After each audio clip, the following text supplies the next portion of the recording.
going to be doing an unboxing on the Outside the Box Creation Art Kit, the September box.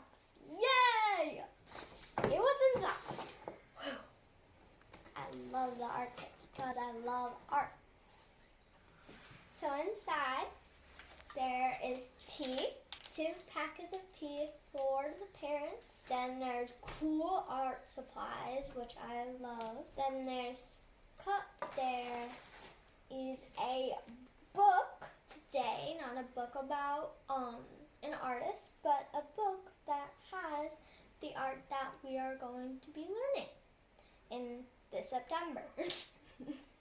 It's Alexander and the Terrible, Horrible, No Good, Very Bad Day. It's a really good book. We've got our instructions.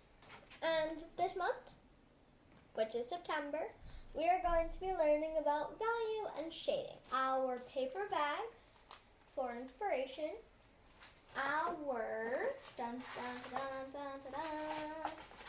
our milk carton templates. And the thing that I'm most excited about, because I love to draw, a white paper notepad. It's filled with 100 pieces of blank paper, which you can find.